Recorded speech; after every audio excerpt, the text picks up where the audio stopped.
예, 하나님께서 주신 또 좋은 수요일 저녁입니다. 이번 시간에는 창세기 7장과 8장 강론을 계속하겠습니다. 창세기 7장과 8장은 전체 이어지는 내용입니다. 노아의 대홍수 이야기죠. 7장에서는 이제 홍수가 일어나는 그 과정을 이야기하고요. 8장에서는 이제 점점 땅에서 물이 빠지고 육지가 드러나면서 노아가 방주에서 나오는 이야기까지입니다. 그래서 따로 떼어놓지 않고 함께 다루도록 하겠습니다. 성경 말씀은 각자 집에서 미리 읽어 오시기 바랍니다. 자, 7장 1절은 어떻게 시작합니까?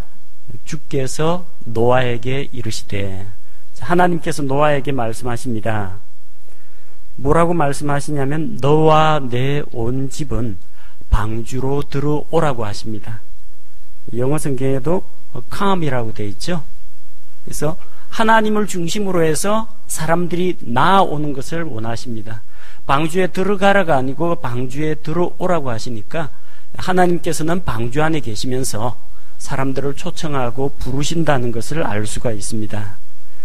노아를 방주로 부르신 이유는 이 세대 가운데에서 노아가 하나님 앞에 의로운 것을 주께서 보셨기 때문입니다. 노아가 착하고 바르게 살았다는 이야기가 아니고요, 그의 행위가 아니라 하나님의 말씀을 존중하고 두려워하고 믿음으로 받아들인 것을 보시고 그의 믿음을 의로 여기신 것입니다. 자, 노아와 노아의 가족이 방주에 들어갈 뿐만 아니라 땅에 있는 짐승들도 방주에 들어갑니다. 2절과 3절에 보니까 방주에 들어간 그 동물 종류의 숫자가 나오죠. 모든 정결한 짐승 중에서 수컷과 그것의 암컷을 7마리씩 취하고, 잘 읽으셔야 합니다. 수컷과 암컷을 합쳐서 7마리예요? 아니면 수컷 7마리, 암컷 7마리예요? 수컷 7, 암컷 7.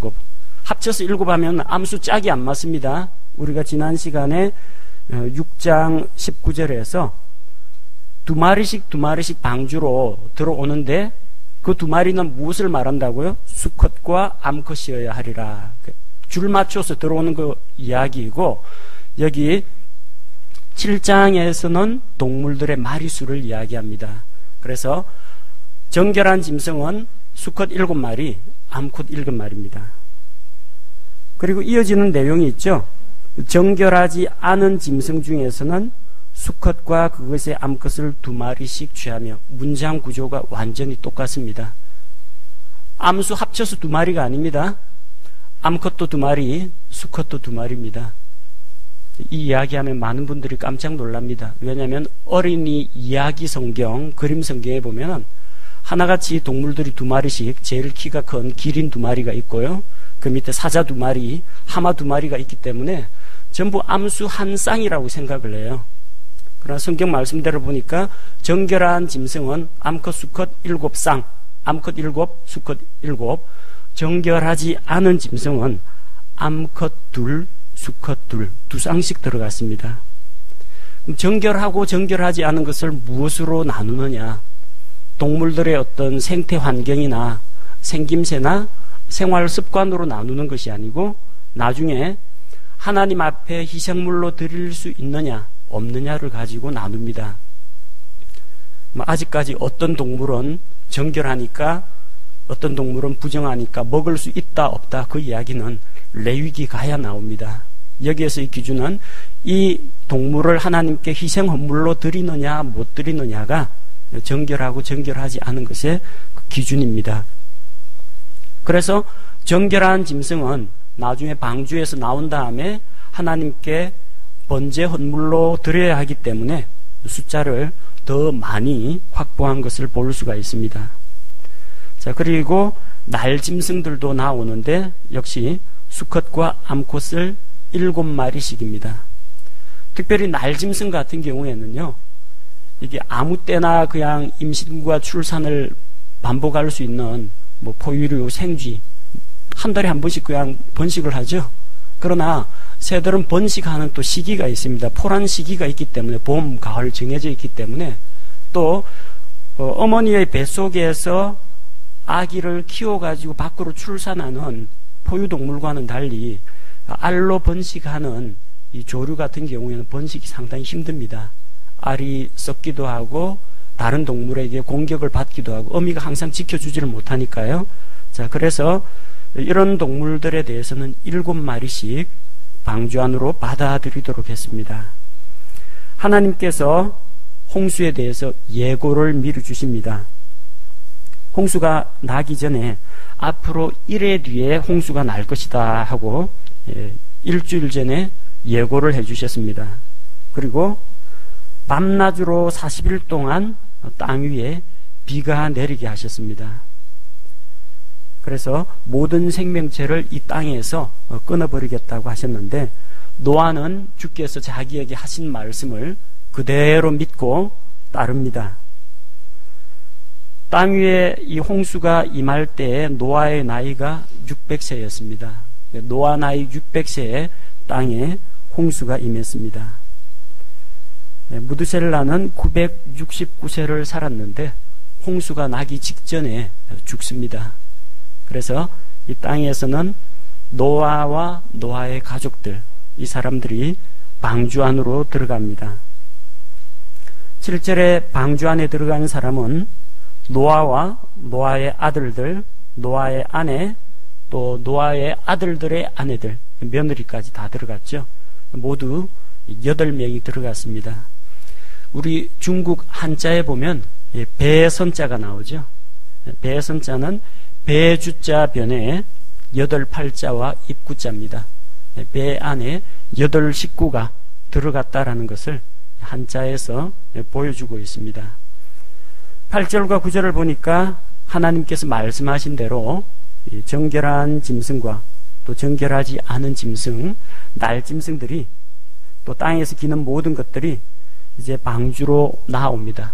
말씀하신 대로 수컷과 암컷 2마리씩 짝지어서 2줄로 들어옵니다. 그래서 그들이 나와서 방주 안으로 들어갑니다. 앞쪽에 우리가 읽었던 2절과 3절은 그 방주 안에 태우는 동물 종류의 숫자를 이야기하고요. 여기에 나오는 9절에 있는 말씀은 방주 안에 탑승하는 방법을 이야기하는 것입니다.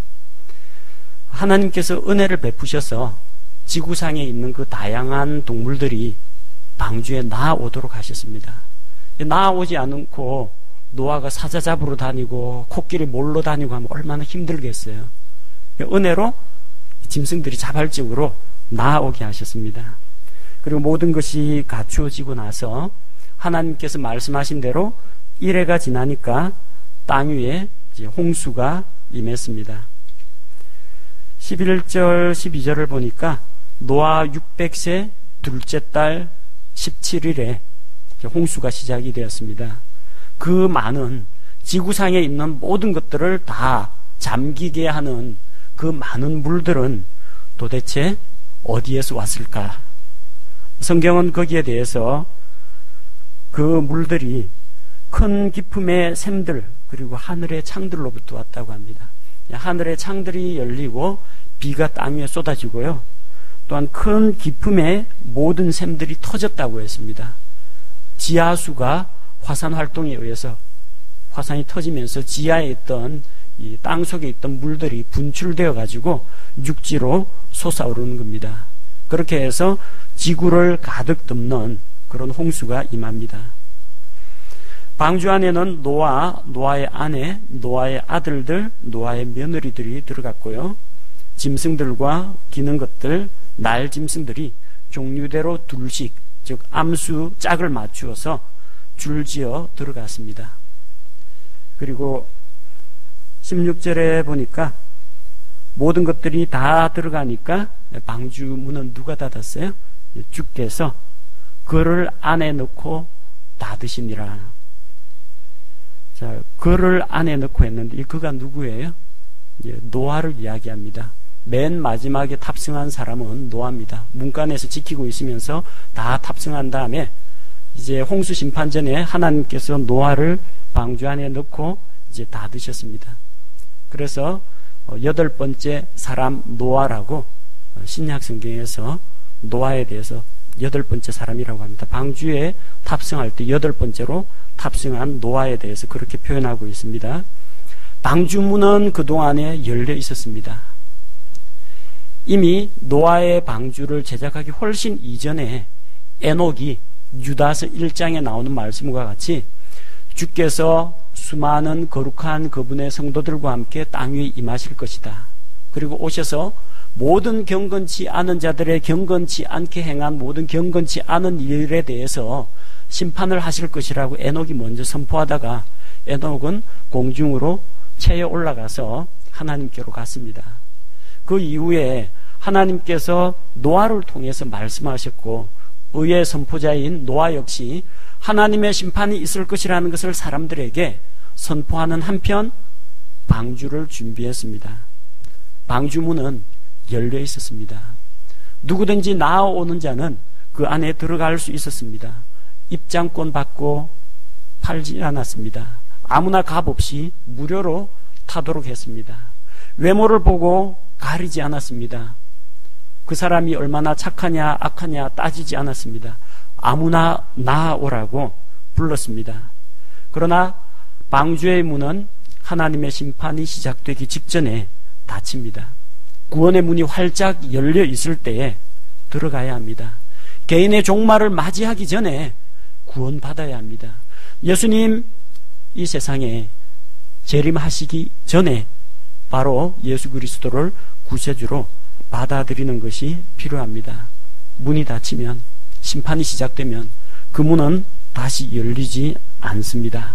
하나님의 심판이 끝나기까지 방주의 문은 다시 열리지 않았습니다. 자, 17절 이하에 보니까 온 땅이 물에 잠깁니다. 홍수가 땅 위에 40일 동안 있었다고 했는데 40일 밤낮으로 비가 쏟아졌습니다. 그리고 지하의 깊음의 샘들이 터졌습니다. 마침내 그 거대한 방주가 물 위에 떠서 땅 위로 들려서 이리저리 떠다니기 시작합니다. 물들은 땅 위에 넘쳤고 하늘 아래 있는 모든 높은 산들이 다 뒤덮였습니다. 이것은 지역적인 홍수가 아니라 전 지구적인 홍수라는 것을 보여줍니다. 자, 21절 이하에 보니까 땅 위에서 움직이던 모든 육체들, 날짐승이나 가축이나 기는 것이나 모든 것들, 그리고 모든 사람들, 코에 생명의 숨이 있어서 코로 호흡하는 모든 것들이 다 죽었습니다. 이것이 하나님께서 물로 이 땅을 심판하신 이야기입니다. 자, 물들은 150일 동안 땅 위에 넘쳐 있었습니다. 자, 그리고 그 다음부터는 물이 조금씩 줄어들기 시작합니다. 이어지는 내용이 8장입니다.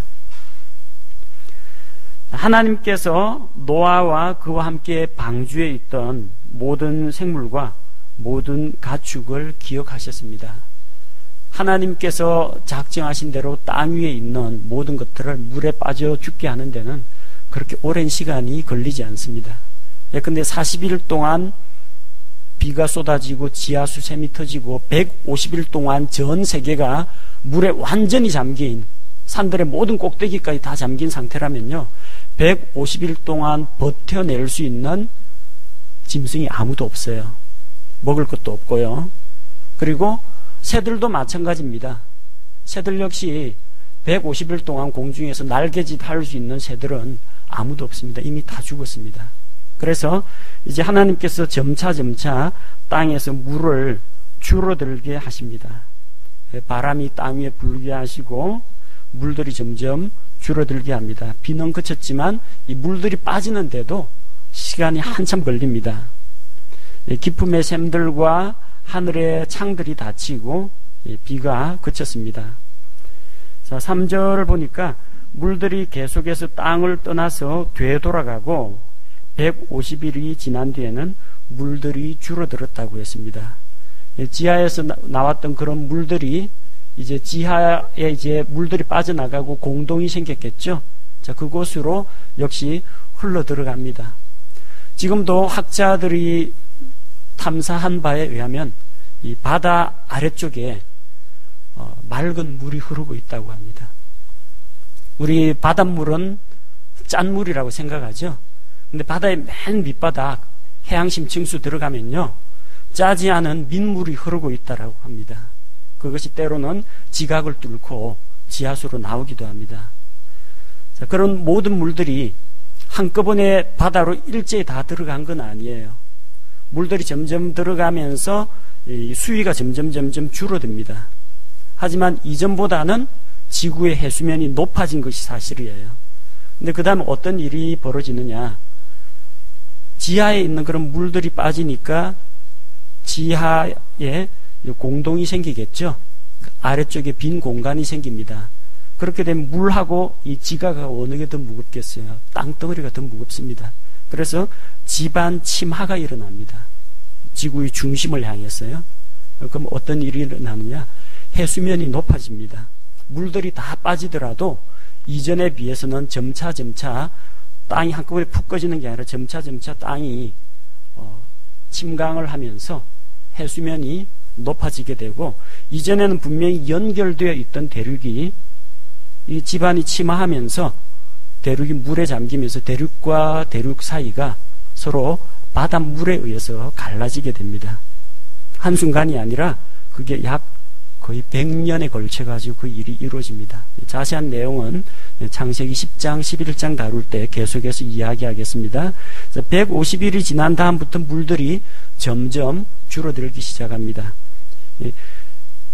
땅의 맨 꼭대기까지 가득 채우고 있던 그 기간이 150일이었고요. 그 다음부터 물이 줄어들기 시작하는데, 노아의 방주는 7째 달 17일에 아라랏 산들 위에 안착하게 됩니다. 아라랏 산이 어느 위치이냐 하면 저기 터키 부근이라고 보시면 됩니다. 거기에 노아의 방주가 골짜기에 산들 사이에 걸리게 됩니다. 자, 그리고 5절 말씀해 보니까 물들이 10째 달 첫째 날까지 계속 줄어들어서 10째 달 첫째 날에 산들의 봉우리들이 조금씩 보이기 시작합니다. 조금씩 지면에서 물이 빠지기 시작하죠. 그리고 그 다음에 이제 물이 말랐는지, 땅이 말랐는지 확인하기 위해서 방주 안에서 또 기다리는 시간들이 있습니다. 6절에서 9절 보니까 우리 잘 아는 까마귀하고 비둘기 이야기가 나오죠. 그래서 여기서 까마귀 신자, 비둘기 신자 이야기하는데, 까마귀가 그렇게 나쁜 동물은 아닙니다. 신약 성경에 나오는 것처럼 까마귀도 하나님께서 먹이시기 때문에 살아가는, 돌보기 때문에 살아가는 생물이고요. 또 엘리야를 도와준 하나님의 심부름꾼 그 까마귀 이야기도 있는 것을 보면 까마귀라고 해서 부정적으로 생각하실 필요는 없습니다. 40일이 지난 다음에 창을 열고 까마귀와 비둘기를 내보냈습니다. 까마귀는 물들이 땅에서 마르기까지 여기저기 오갑니다. 완전히 마르지는 않았지만 까마귀는 앞서 보니까 5절에 10째 달 첫째 날에 산들의 봉우리가 보이기 시작했죠. 그로부터 40일이 지났어요. 그럼 제법 많은 육지가 드러났을 겁니다. 그러면은 여기저기 떠내려오는 나무 뿌리, 줄기 혹은 짐승의 사체 여러 것들이 있을 겁니다. 까마귀와 같은 짐승은 이런 환경에서도 살 수가 있습니다. 까마귀가 방주로 안 돌아왔다고 해서 배신을 했다, 세상으로 가버린 신자다, 그런 식으로 너무 상징적으로만 생각하실 필요 없습니다. 까마귀에게는 그게 자기에게 맞는 생활 환경이었기 때문에 까마귀는 방주로 돌아오질 않았습니다. 그냥 물이 마르기까지 여기저기 마음대로 돌아다니고, 물이 완전히 온 세상이 잠긴 게 아니기 때문에 피곤하면은 봉우리에 드러난 땅이나 나무까지 얼마든지 앉을 수가 있습니다. 다만 비둘기하고 까마귀는 생육 환경이 다릅니다. 비둘기는 좀 더 깨끗하고 또 마른 땅, 그리고 신선한 잎사귀, 곡식 이런 걸 찾기 때문에 비둘기는 자기가 착륙할 곳을 얻지를 못하고 방주로 돌아왔습니다. 자, 10절에서 11절 보니까 1회가 지났습니다. 7일이 지나고 다시 비둘기를 내보냈습니다. 비둘기가 올리브 잎사귀를 물고 왔다고 했죠. 자, 그런데 11절에 보니까 그것의 입에 잡아 뜯은 올리브 잎사귀가 있더라. 나뭇가지에서 떨어진 거 썩은 잎사귀 물고 온 게 아닙니다. 잡아 뜯었다는 건 뭐예요? 어딘가에 올리브 나무가 자라고 있다는 이야기예요. 그 나무에서 직접 부리로 쪼아가지고 삐뚤어가지고 잡아 찢어서 가지고 온 거예요. 이건 뭘 이야기하느냐 하면은 땅이 마르고 있다는 거예요. 그리고 거기에서 올리브 나무가 자라고 새순을 내기 시작했다는 이야기입니다. 희망적인 소식이죠. 물들이 땅에서 줄어들고 물기가 많이 거친 곳에서는 여기저기서 새로 움이 돋고 있다는 것을 보여줍니다. 자, 12절. 다시 일주일을 기다렸다가 비둘기를 내보냈습니다. 비둘기가 돌아옵니까? 안 돌아왔습니다. 그러니까 방주로 돌아오면은 비둘기 신자, 방주로 안 돌아오면은 까마귀 신자, 그렇게 이분법으로 나눠 생각하지 말라는 거예요. 비둘기 안 돌아왔어요. 왜? 자기 생육 환경하고 맞는 환경이 되었기 때문에 이제 방주로 들어올 필요가 없는 거예요. 이미 곳곳에서 풀들이 자라고 꽃이 피고 씨앗 맺는 그런 채소나 열매 같은 것들이 자라기 때문에 비둘기가 다시 돌아오지 않습니다. 까마귀나 비둘기 욕할 필요 없습니다. 지금 이 과정은 뭐 세상적인 신자, 교회만 챙기는 신자 그 이야기가 아니라 물이 빠지고 땅이 말랐느냐 안 말랐느냐 확인하는 그런 과정입니다. 언제쯤 땅이 마르게 됩니까? 13절에 보니까 노아 601년 첫째 달, 그 달 첫째 날에 물들이 땅에서 마르기 시작합니다. 그 다음에 14절에 보니까 둘째 달, 그 달 27일에 땅이 말랐더라. 아까는 땅에서 물기가 말랐다고 했고, 이번에는 땅이 점점 마른 땅, 마른 육지가 되어 간다는 겁니다. 그래서 노아 601년 둘째 달 27일.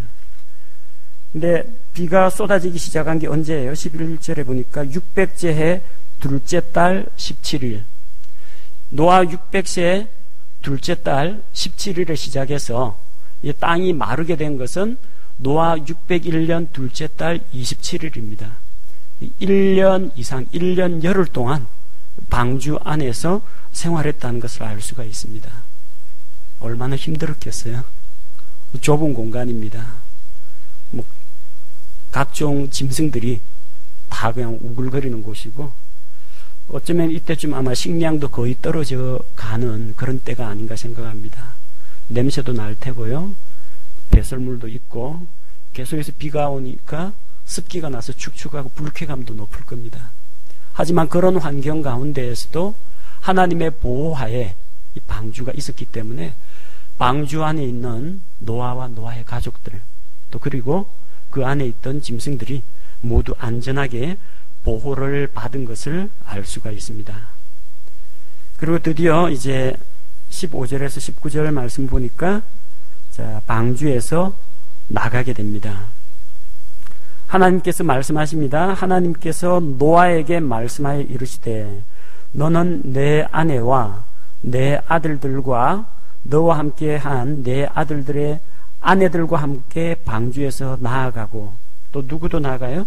방주 안에 태웠던 모든 생물들을 데리고 나아가라고 합니다. 바깥으로 나가란 이야기예요.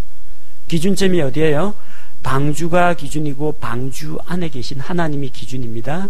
그래서 사람들로 하여금 방주로 초대할 때도 방주로 들어오라라고 부르시고요, 방주 안에 노아와 함께 계셨던 하나님께서 이제 go forth, 방주에서 나아가라고 이야기합니다.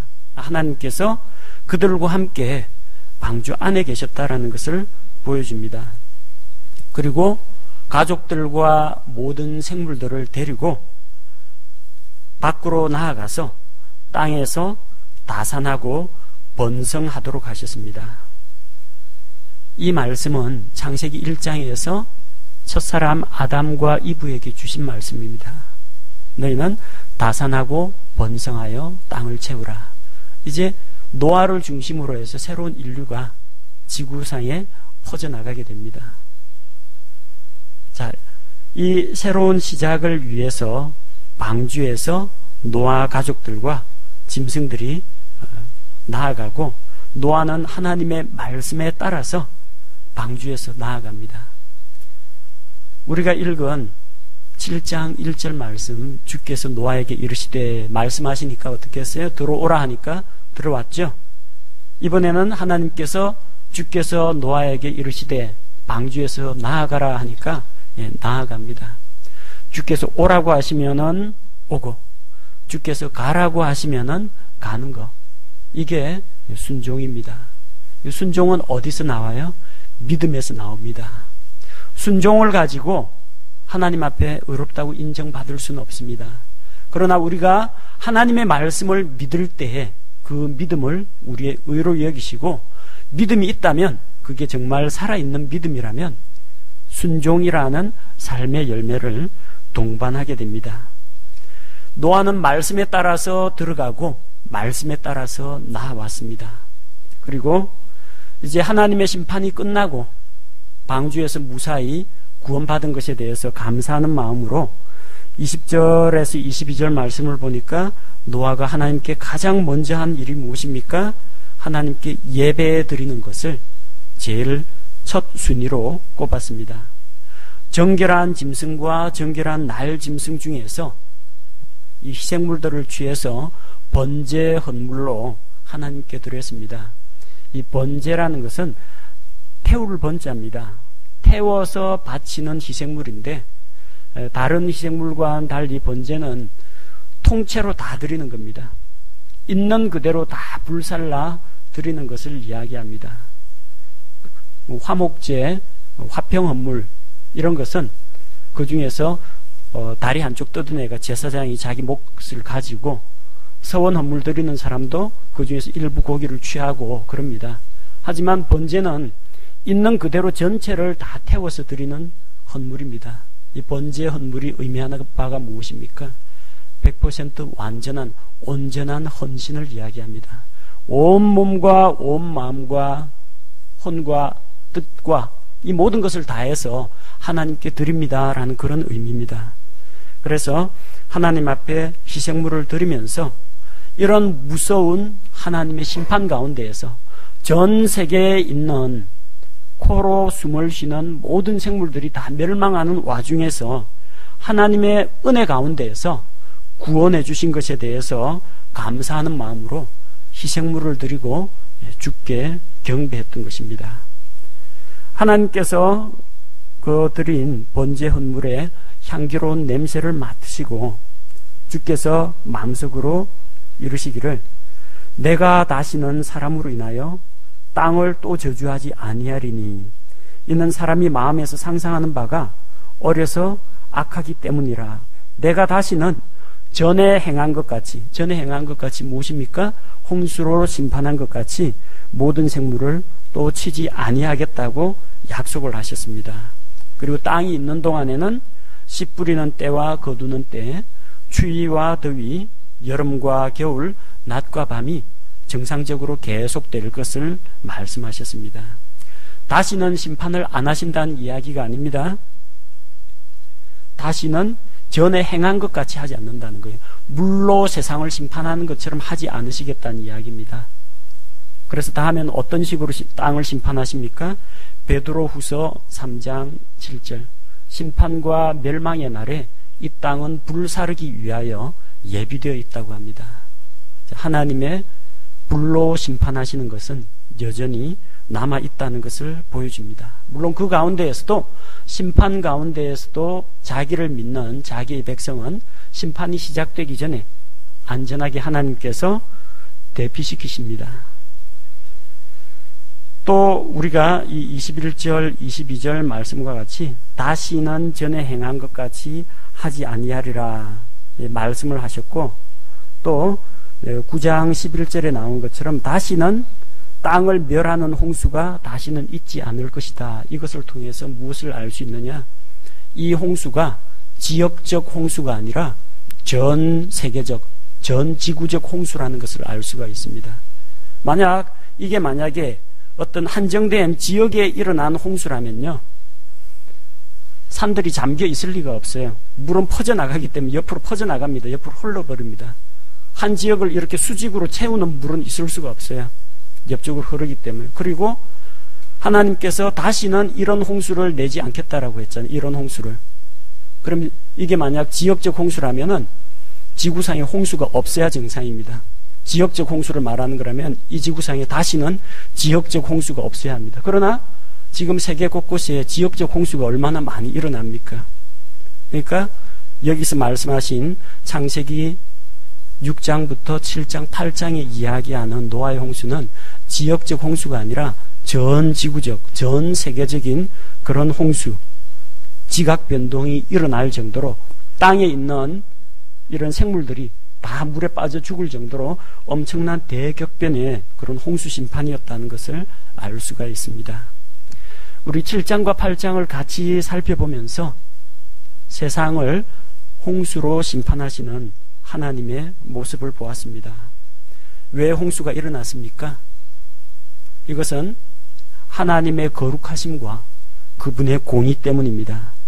죄에 대해서는 조금도 용납하실 수 없는 하나님의 공의가 이 세상의 죄에 대해서 심판을 하셨는데 그것이 홍수 심판으로 나타난 것입니다. 하나님께서는 심판을 하시는 동시에 구원을 베푸십니다. 베드로후서 2장 5절 말씀을 보니까 옛 세상을 아끼지 아니하시고 오직 의의 선포자인 여덟째 사람 노아를 구원하시며 경건치 아니한 자들의 세상에 홍수를 내리셨고, 경건치 아니한 자들에게는 홍수를 내려서 심판하는데 누구는 구원했어요? 노아와 함께한 그 가족들은 하나님께서 구원을 하셨습니다. 여기 나오죠? 여덟째 사람 노아. 개역성경에는 노아의 8 식구를 이야기하는 것이라고 했는데 노아의 8 식구가 아니고요, 8째 사람입니다. 8번째 사람이에요. 노아가 맨 마지막에 탔어요. 하나님께서 그를 안에 넣고 닫으시니라. 노아가 8번째 탑승했다는 이야기입니다. 방주 문이 열려 있을 때 방주 안으로 들어와야 됩니다. 들어오면 누구나 구원을 받습니다. 구원의 문이 활짝 열려 있을 때 들어와야 합니다. 보라, 지금은 은혜 베푸실 때요. 보라, 지금은 구원의 날이다. 하나님께서 사람들을 부르시고 불러서 회개케 하시는 바로 그 날이 구원의 날이라는 겁니다. 항상 열려 있습니다. 그러나 어느 날 갑자기 닫힙니다. 개인의 종말이 찾아오기 전에 하나님께서 예수 그리스도의 재림과 함께 이 땅에 심판을 내리시기 전에 방주 안으로 들어와야 합니다. 예수 그리스도 안으로 들어와야 합니다. 거센 비바람과 파도가 방주에 휘몰아쳤습니다. 하지만 그 안에 있는 사람들은 안전하게 보존이 되었습니다. 우리 주 예수 그리스도께서 우리를 위해서 하나님의 심판을 자신의 몸으로 대신 다 받으셨습니다. 우리 위에 고난 당하셨고 우리 죄를 위해서 피 흘려 죽으셨습니다. 그리고 그분 안에 있는 우리는 안전하게 구원해 주셨습니다. 방주 안에 있던 모든 생물이 안전하게 보호받았던 것처럼 예수 그리스도 안에 있는 모든 사람은 안전하고 확실하게 구원을 보장받습니다.